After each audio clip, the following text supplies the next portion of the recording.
Millionaire's daughter falls for humble man. What she discovers about his past leaves her in shock. Hello and welcome to 80s Love Stories, where I, your favorite narrator, Christopher, bring you an exciting love story straight from the unforgettable 1980s. Get ready for a journey full of nostalgia and incredible twists. Today's story is truly remarkable, with an ending that's sure to touch your heart and leave you amazed. So, stay with me until the very last moment. I hope this experience is unforgettable for you, and may God bless you and your family. Now, let's get started. It was the summer of 1983 when Elizabeth Crawford first laid eyes on James Miller. The warm California sun painted golden streaks across the polished hood of her brand-new BMW as she pulled into Miller's Auto Repair, the small garage her father had specifically warned her to avoid. But with smoke billowing from under the hood and the nearest luxury dealership 20 miles away, she didn't have much choice. The garage was a stark contrast to the pristine showrooms Elizabeth was accustomed to. Tools lined the weathered walls, and the air carried the heavy scent of motor oil and rubber, yet there was something oddly comforting about its authenticity, so different from the artificial perfection of her usual world. James emerged from beneath a lifted Chevrolet, wiping his hands on a red shop rag. His plain white t-shirt was stained with grease, and his dark hair fell carelessly across his forehead. But it was his eyes that caught Elizabeth's attention, deep brown and remarkably kind. They held none of the immediate recognition or calculated interest she usually encountered when people realized who she was. "Having trouble with your car?" he asked, his voice carrying a slight southern drawl that seemed out of place in California. Elizabeth nodded, trying to maintain her usual composure despite finding herself strangely flustered. "It started smoking about a mile back. I know I should have taken it to the dealership, but you're here now," James finished with a gentle smile. "Let's take a look." As he leaned over the engine, Elizabeth found herself studying him. His movements were precise and confident, his focus absolute. He was nothing like the polished young men her father paraded before her at charity galas and corporate events. "Looks like your water pump's going out," he announced after a few minutes. "I can fix it, but it'll take a couple of hours. There's a diner down the street if you'd like to wait somewhere more comfortable." Elizabeth glanced at her watch, a delicate Cartier her father had given her for her 21st birthday just months ago. She should call her driver, return to their mansion in the hills, and send someone to deal with this later. That would be the sensible thing to do, the expected thing.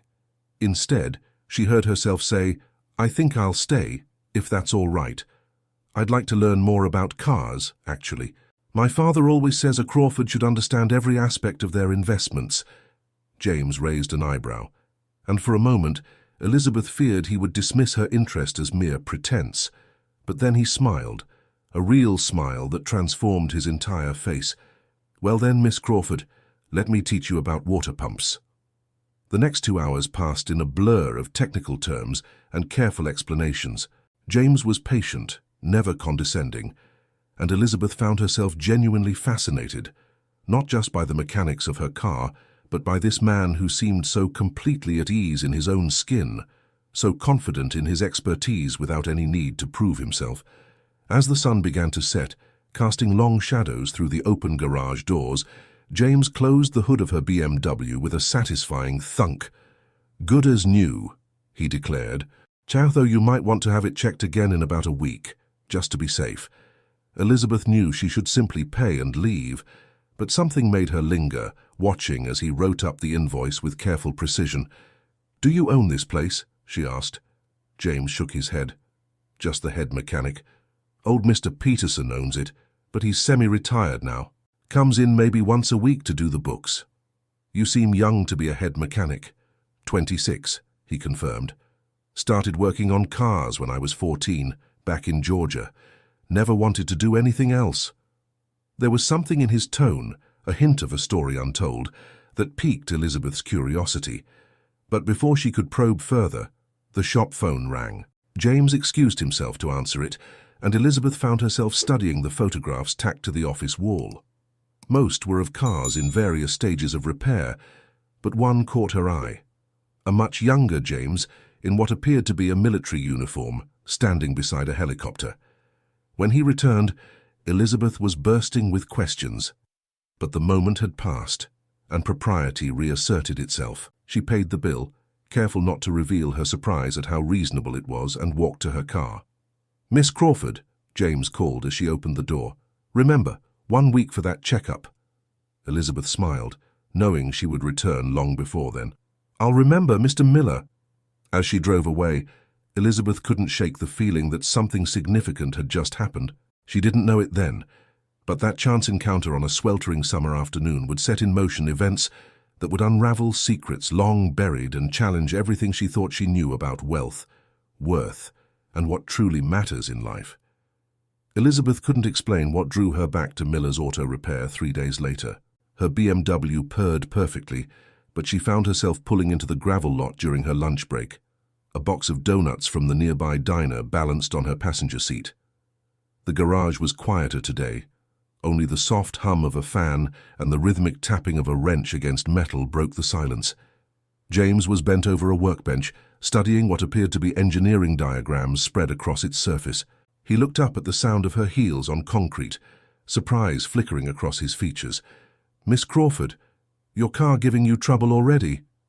"Elizabeth," she corrected, setting the donut box on a relatively clean corner of the workbench. "And no, I just thought, well, you spent so much time explaining things the other day. Consider this a thank you." James studied her for a moment, as if trying to decode some hidden meaning in her gesture. Then he smiled, reaching for the box. "Coffee's fresh, if you'd like some, though it's probably not up to your usual standards." "I'd love some." The coffee was served in a chipped NASA mug that had seen better days. Elizabeth noticed James's eyes lingering on it with an odd expression before he quickly turned away to pour his own cup. "You were in the military," she said, not quite a question. "I saw the photo." James tensed slightly, but nodded. "Army. Got out in '79. Is that where you learned about helicopters?" His head snapped up, eyes narrowing. "What makes you think I know about helicopters?" Elizabeth gestured toward the diagrams on his workbench. Even upside down, she could recognize the technical drawings of rotor systems. Her father's company had several military contracts, and she'd grown up studying such things out of curiosity. James carefully rolled up the diagrams. "Just a hobby," he said, but his tone had shifted, becoming more guarded. Sometimes mechanical principles overlap. The easy rapport from their first meeting had evaporated, replaced by an awkward tension. Elizabeth scrambled to change the subject, pointing to a Mustang up on blocks. "That's a '65, isn't it? My father has one in his collection." The distraction worked. James launched into an enthusiastic explanation of the restoration work he was doing, his passion for the craft evident in every word. Elizabeth found herself drawn into the conversation, fascinated by the way his hands moved as he spoke, the way his eyes lit up when describing the engine modifications he planned. They talked for nearly an hour, moving from cars to music. He loved Springsteen, she preferred Cyndi Lauper, to their favorite local diners. James gradually relaxed, though Elizabeth noticed he skillfully steered clear of any personal history before 1979. "I should get back to work," Elizabeth said finally, glancing at her watch. "The office will wonder where I've disappeared to." "Where do you work?" James asked, then quickly added, "If you don't mind me asking." "Crawford Industries."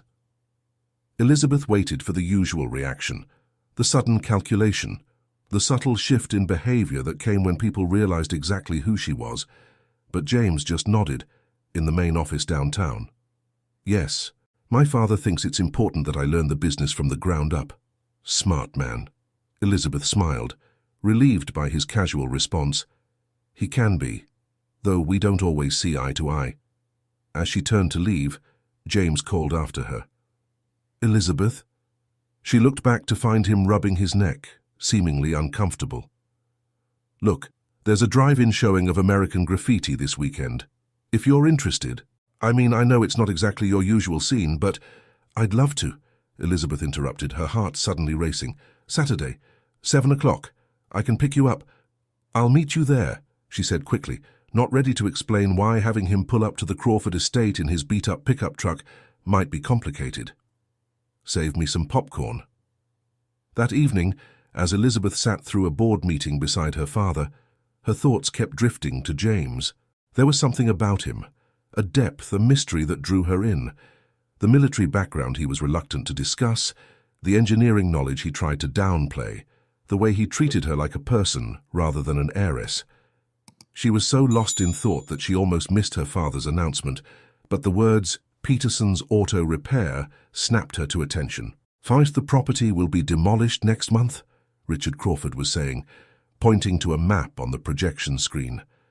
"The new shopping complex will revitalize the entire neighborhood." Elizabeth felt the blood drain from her face. She knew that look in her father's eye, the one that meant his mind was made up, that business was business. But for the first time in her life, she found herself wanting to fight him on it. Because somewhere between water pumps and NASA mugs, between technical diagrams and drive-in invitations, Elizabeth Crawford had started to care about what happened to a small auto repair shop and its mysterious head mechanic. What she didn't know was that both James Miller and her father were keeping secrets that would soon change everything. Elizabeth spent the next few days trying to find the right moment to talk to her father about Peterson's auto repair. But Richard Crawford was rarely home, consumed by the shopping complex development that threatened to destroy James's workplace.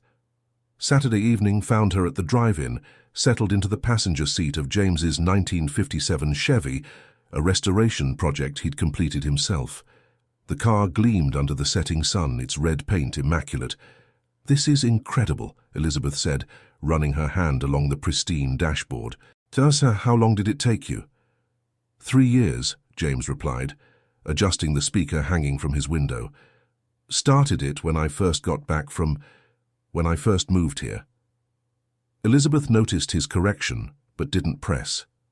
Instead, she focused on the way the fading light caught his profile, the slight nervousness in his movements that suggested he wasn't used to dates like this, if this was even a date. As the movie started, Elizabeth found herself watching James more than the screen. He seemed distracted, his shoulders tense. Finally, during a quiet scene, he spoke. "I saw your father at the shop yesterday." Elizabeth's heart sank. "James, He didn't mention you, didn't even seem to recognize my name, just walked around with some developers, talking about permits and demolition schedules." "I was going to tell you," Elizabeth said softly. "I've been trying to find a way to stop it." James turned to face her, his expression unreadable in the flickering light from the screen. "Why?" "You barely know me, Elizabeth, and it's just a garage." "It's not just a garage, it's your life's work.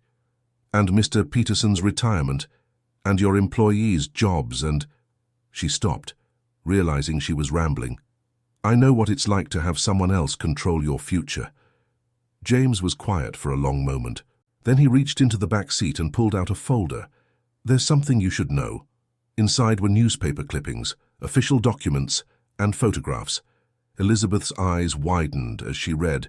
In 1979, James Miller had been part of an elite helicopter rescue unit. During a classified operation, his actions had saved an entire squad and earned him both a Silver Star and a medical discharge after sustaining severe injuries. "The helicopter diagrams," Elizabeth whispered. James nodded. "I was studying them because Peterson's isn't just a garage. We do specialized mechanical work for veterans, organizations, adapting vehicles for disabled vets. It's not exactly profitable, but it matters." Elizabeth felt tears forming in her eyes. "Why didn't you tell me?" "Because people treat you differently when they know, just like they treat you differently when they find out you're a Crawford." He smiled sadly. "I liked being just James the mechanic with you." Elizabeth understood perfectly. She reached for his hand, and he didn't pull away. "There's more," James said quietly. "Your father, he wasn't always Richard Crawford, CEO. Back in '69, he was Private First Class Crawford. His unit was pinned down in Vietnam. A helicopter pilot got them out, but was shot down after the rescue. The pilot didn't survive." Elizabeth's breath caught. She'd never heard this story. "That pilot," James continued, "was Mr. Peterson's son." The weight of this revelation settled over them like a heavy blanket. Elizabeth remembered the old photographs in her father's study, the way he'd sometimes stare at them late at night when he thought no one was watching. Does my father know about Mr. Peterson? James shook his head. Mr. Peterson never told him, said there was no point in stirring up old ghosts. But that garage, it's all he has left of his son. On the screen, the characters were celebrating their happy ending. But in the Chevy, Elizabeth and James sat in silence, both knowing that their story was far from over. Because Elizabeth Crawford had just discovered that the garage her father planned to demolish was connected to a debt he didn't even know he owed. A debt paid in blood and sacrifice long before she was born. Elizabeth spent a sleepless night poring over her father's military records. In his study, buried in boxes she'd never bothered to explore, she found photographs of a younger Richard Crawford with his unit. Their faces were dirty, their expressions haunted, but they were alive, thanks to a helicopter pilot who'd given everything to save them. By Monday morning, she had formulated a plan, but when she walked into Crawford Industries' gleaming headquarters, her secretary intercepted her with panic in her eyes. "Your father's looking for you. He knows you were at Peterson's." Elizabeth's heart sank. One of the developers must have recognized her at the drive-in. She smoothed her skirt, squared her shoulders, and walked into her father's corner office. Richard Crawford stood at his floor-to-ceiling windows, hands clasped behind his back. He didn't turn when she entered. "Apparently my daughter is spending her evenings in a mechanic's car at the drive-in. Care to explain?" "His name is James Miller," Elizabeth said firmly. "Fair, and before you start, there's something you need to know about Peterson's auto repair. What I need to know is why you're trying to sabotage this development. The contracts are signed, Elizabeth. The demolition starts next month. Dad, please, just listen." Something in her voice made him turn. Elizabeth rarely called him Dad at the office. She was always careful to maintain professional distance, to prove she'd earned her position through merit rather than nepotism. She told him everything, about James's military service, about the work they did for veterans, and finally, about Mr. Peterson's son. With each word, she watched her father's expression shift from anger to disbelief to something deeper, more painful. "Michael Peterson," he whispered when she finished. "I never knew his name. They told us the pilot didn't make it, but in the chaos..." He sank into his chair, suddenly looking older than his years. "All this time, I've been dealing with his father. Mr. Peterson never wanted you to know, but Dad, that garage isn't just a business. It's a memorial, a way to keep helping soldiers like the ones his son died saving." Richard was silent for a long moment, staring at an old photograph on his desk, himself in uniform, young and uncertain, standing with his unit. "And James Miller. Is he part of your crusade to save this garage, or is there something else?" Elizabeth felt her cheeks flush. "He's different, Dad. He doesn't care about our money or our name. He just sees me. The way Margaret used to see past all my rough edges." A ghost of a smile crossed his face as he mentioned Elizabeth's mother, who died when Elizabeth was just a child. "Your mother would have liked him, I think.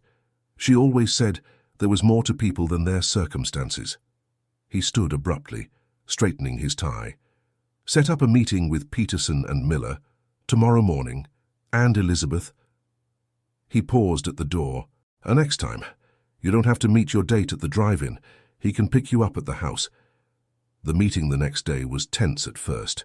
Mr. Peterson sat stiffly in his worn flannel shirt, looking out of place in the sleek conference room. James stood behind his chair, arms crossed, but as Richard Crawford began to speak, the atmosphere shifted.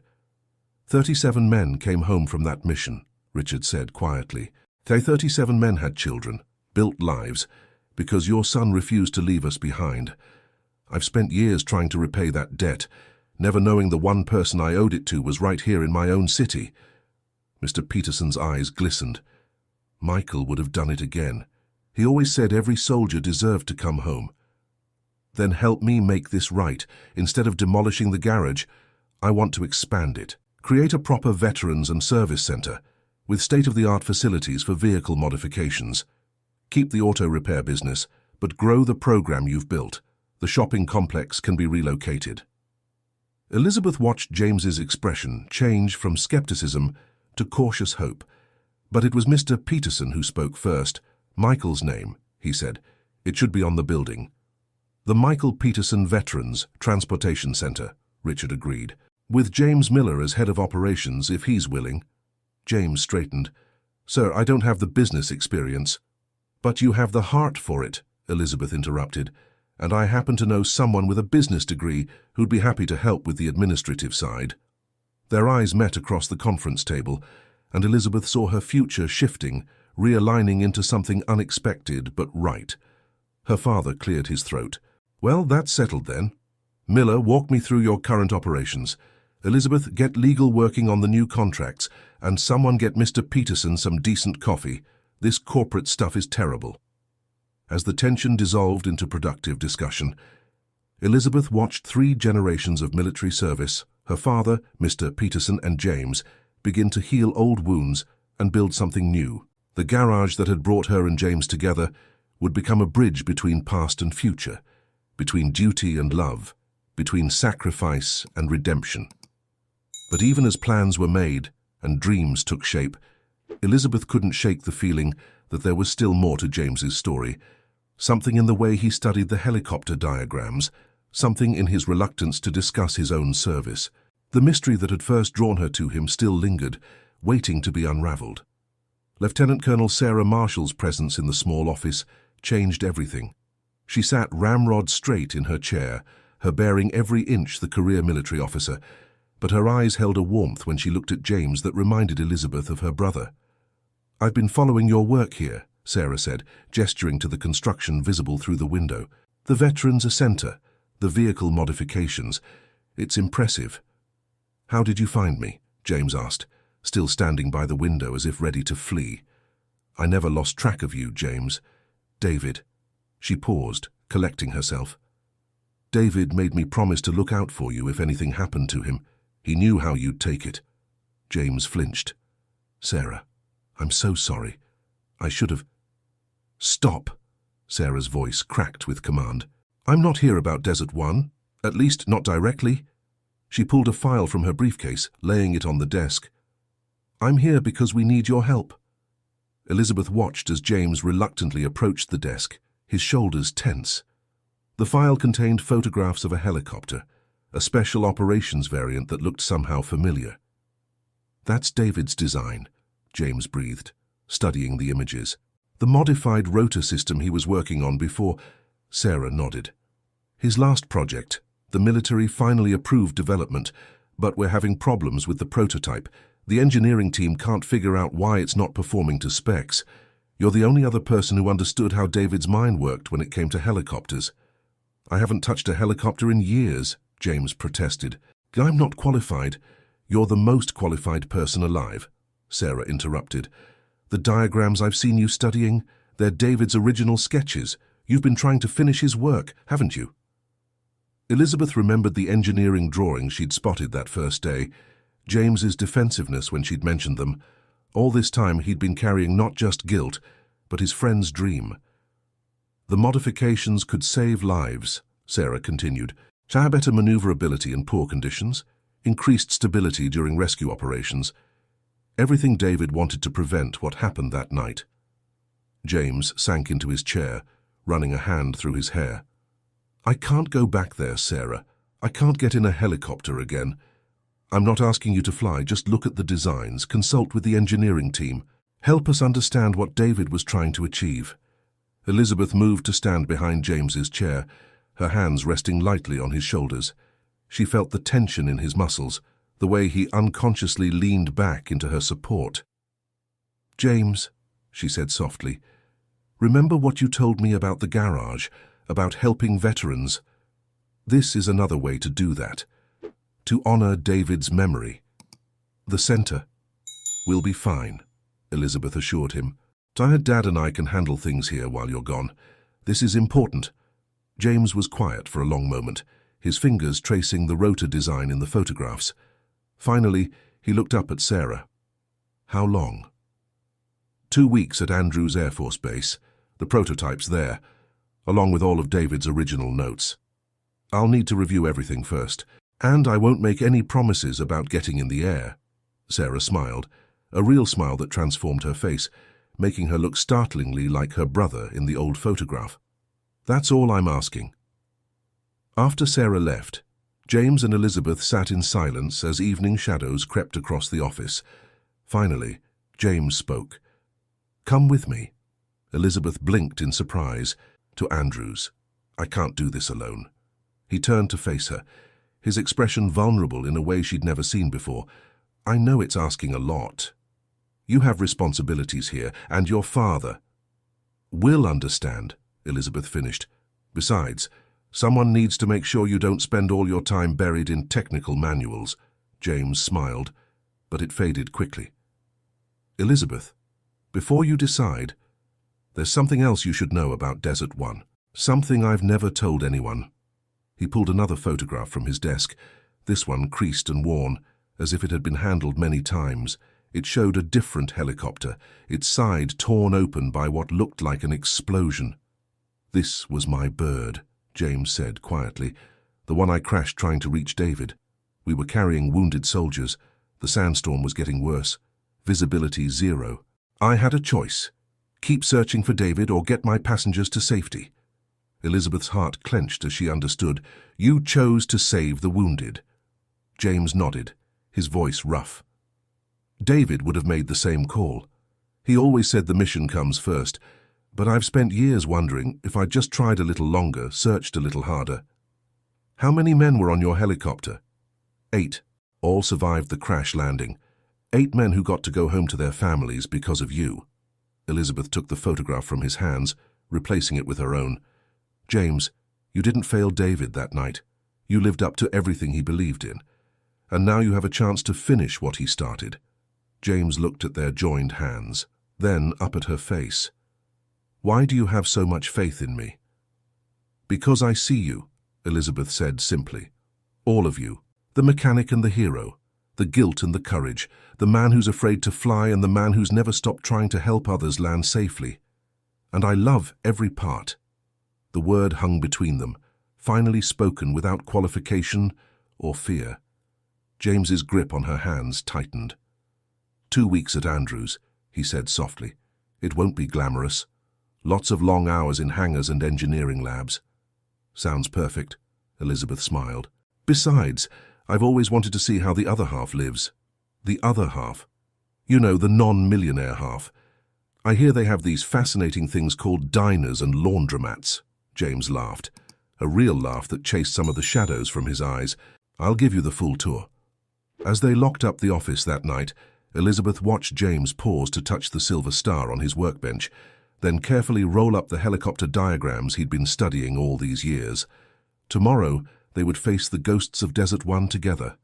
But tonight, under a sky full of stars, they were just a mechanic and an heiress who had found something rare and precious in each other's understanding. What they didn't know was that their time at Andrews would test more than just James's ability to face his past. Because Sarah Marshall hadn't told them everything about the helicopter project, or why the military was suddenly so interested in David's old designs. 2 weeks at Andrews Air Force Base turned into a month as James immersed himself in David's work. Elizabeth watched him come alive in the engineering labs, his natural talent merging with years of quiet study. The military engineers respected his expertise, and even the most skeptical began to defer to his understanding of David's innovative designs. They settled into a routine that felt both temporary and somehow right. Early mornings at the base diner, long days in the hangars, evenings in their modest hotel reviewing notes and sharing takeout. Elizabeth discovered she loved this simpler life, free from the constant awareness of her position and wealth. She learned to do her own laundry, after one memorable pink socks incident, became a regular at the local pizza place, and found herself more at home in jeans and work boots than designer suits. But as October drew to a close, Elizabeth began to notice subtle changes in the project's atmosphere. New security personnel appeared at the hangar. Conversations would stop when she entered a room. Sarah spent more time in closed-door meetings, emerging with tight-lipped concern. "Something's wrong," Elizabeth said one night, watching James pore over flight data. "Sarah's not telling us everything." James looked up, shadows under his eyes from hours of concentration. "I know. The modifications they've made to David's design. They're not just for rescue operations. They've added weapons systems, stealth capabilities. This isn't about saving lives anymore." Elizabeth felt a chill. "Hi, what are you going to do?" Before James could answer, there was an urgent knock at their hotel room door. Sarah stood in the hallway, still in her dress uniform, but visibly agitated. "We need to talk, both of you." She entered, checking the corridor before closing the door. "The project's been compromised. Someone's been feeding information to foreign intelligence agencies." "What kind of information?" James asked, though his expression suggested he already knew. "Everything. David's original designs, our modifications, test flight data. They think it's been going on for months." Sarah's voice dropped. "James, they're looking at you. Your access to the old files, your connection to Desert One." "That's ridiculous," Elizabeth interjected. "James would never—" "I know that," Sarah cut in, "but the brass needs a scapegoat, and a former pilot with PTSD who's been obsessing over these designs for years fits their profile. They're coming to arrest him tomorrow morning." James sat heavily on the bed. "It makes sense now. The rush to bring me in, the sudden interest in David's work after all these years. They needed someone to take the fall." "We have to do something," Elizabeth insisted. "My father has connections, lawyers. By the time lawyers get involved, the damage will be done." Sarah pulled a flash drive from her pocket. "This contains everything. The original designs, the military's modifications, and proof of who's really been leaking the information. But I can't be the one to expose it. It has to come from outside the military." Elizabeth understood immediately. From someone like the daughter of Richard Crawford, whose company has multiple defense contracts. "It would end your military career," James said to Sarah. "David would have done the same for you." She handed the flash drive to Elizabeth. "Get this to your father. He'll know how to handle it without compromising national security." James stood. "I should leave. If they're coming to arrest me—" "No," Elizabeth and Sarah said simultaneously. "Running makes you look guilty," Sarah continued. "Stay. Face them. Let Elizabeth and her father handle this." Elizabeth was already dialing her father's private number. Richard Crawford answered on the first ring, despite the late hour. "Dad, I need your help. It's about James and the helicopter project."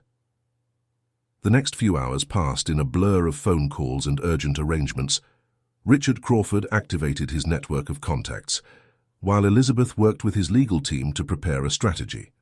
By dawn, they had a plan. When military police arrived at the hotel, they found not just James, but Elizabeth, Sarah, Richard Crawford, and a team of lawyers waiting. The evidence on the flash drive had already been securely transmitted to key oversight committees and trusted journalists. The real leak was exposed within days. A senior defense contractor who'd been selling secrets for years. The military's attempt to frame James backfired spectacularly, leading to resignations and reorganizations at the highest levels. But more importantly, David's original vision was preserved. His designs would be used as he intended, to save lives, not take them. A week later, James stood in the hangar, staring at the prototype helicopter. Elizabeth watched him from the doorway, remembering the broken man she'd met in a small garage months ago. "Ready to go home?" she asked softly. James turned, and something in his expression made her heart skip. "Almost. There's just one thing I need to do first." He walked to the helicopter, running his hand along its sleek frame. David always said a good pilot trusts his machine, that you have to face your fears in the air where you can't hide from them. Elizabeth's breath caught. "James, you don't have to—" "Yes, I do," he smiled, and for the first time since she'd known him, it reached his eyes completely. "Will you fly with me?" The question carried more weight than just this moment. Elizabeth knew he was asking her to trust him, to face the future together, whatever it might bring, always. The pre-flight checks were performed in comfortable silence. Elizabeth watched James move through the procedures, with muscle memory that years hadn't erased. His hands were steady as they lifted off. The massive hangar doors opened to reveal a sky painted with sunset colors. As they climbed, James began to speak, about David, about Desert One, about all the moments that had led him here, but mostly about love, and how sometimes it takes losing everything to find what you were meant to have all along. "I used to think I wasn't worthy of this," he said. gesturing to encompass the helicopter, the sky, and Elizabeth herself, that I'd failed too badly to deserve a second chance. And now? Now I understand what David meant about the light coming back. He turned to look at her, his eyes bright. It just comes from unexpected places. They flew until stars began to appear, the base a glittering tapestry below them. When they finally landed, James helped Elizabeth down but didn't let go of her hand. "Marry me," he said simply. Elizabeth's heart soared higher than any helicopter could reach. Yes. Their first kiss, when it finally came, tasted of starlight and second chances, of fears faced and bridges built, of a love that had been worth every moment of waiting. Epilogue. 1 year later, the Michael Peterson Veterans Transportation Center celebrated its first anniversary with a ceremony that brought together all the threads of their story. Sarah was there in her dress uniform, officially retired but at peace with her choices. Mr. Peterson beamed with pride as he showed visitors the Wall of Honor, where his son's photograph hung alongside those of other fallen heroes. James and Elizabeth stood hand in hand, wedding rings glinting in the sunlight streaming through the hangar doors. The center had exceeded all expectations, becoming a model for similar programs across the country. But their greatest triumph wasn't in the buildings or programs. It was in the way they'd learned to blend their worlds, the grease-stained mechanic and the corporate heiress, the wounded warrior and the woman who'd helped him fly again. Because sometimes love isn't about grand gestures or dramatic revelations. Sometimes it's about the quiet courage to face each day together, to build something lasting from the wreckage of the past, and to trust that even in the darkest storms, you'll find your way home. In the end, their love story wasn't just about them. It was about all the lives they touched, all the bridges they built, and all the hearts they helped to heal. And in every helicopter that rose from the center's hangars, in every veteran who found purpose in its workshops, there was an echo of that first summer day when an heiress's car broke down at exactly the right garage.